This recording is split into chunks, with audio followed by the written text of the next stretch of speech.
My name is Dr. Matthew Stephen. We're standing on the edge of Darwin Harbour. On the 19th of February 1942, Darwin Harbour, the ships in it and the people on its shores were attacked by Japanese Imperial forces. It changed not just Darwin and the Northern Territory forever, but altered Australia's history. No longer could the north of Australia be forgotten and ignored. It had become the centre of Australia's war.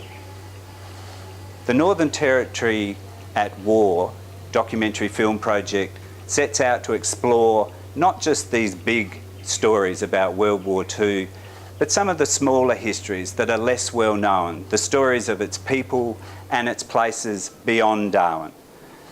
While people might know about the bombing of Darwin, very few people know about the bombing of Katherine or of Milingimbi. Very few people know about how the military and its operations during World War II affected the communities of Larrimah, Elliott and Alice Springs. Few people know the stories of the African American drivers in the convoy trucks from Mount Isa. Few people know the story of Delisaville and its people and searching for Japanese airmen who had landed on the Cox Peninsula. These are just some of the stories that we hope to tell in this documentary film project, Territorians at War.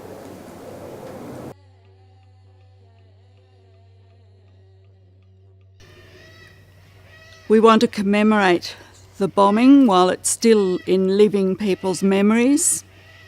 And to that end, this video has gathered some of those people together to talk about their experiences.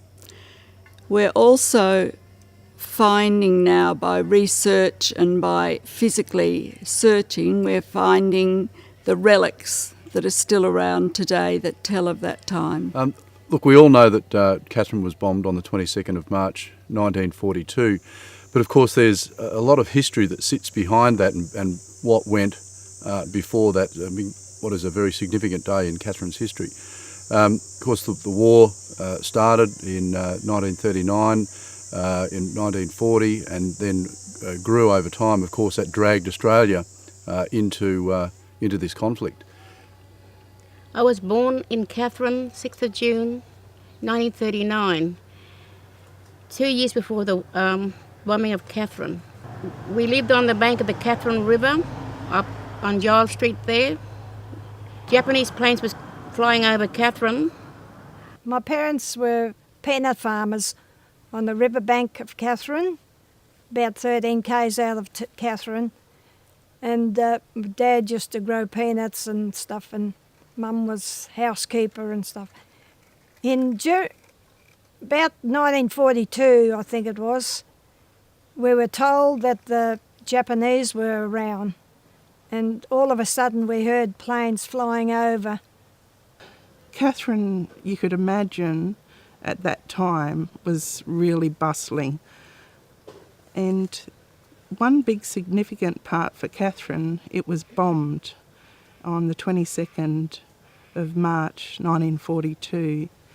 But the day before that, the 21st, the Japanese flew in, took an aerial surveillance of the township. When I think back, probably the bombing of Darwin and down as far as Katherine is probably what spurred the Defence Department on to actually do something. Other than that, I think that it was just never really thought about it. But that World War II happening and events has really boosted the progress. It really made people aware that there were places other than along the coastal areas of Australia, and that some of these other places are really worth visiting and seeing.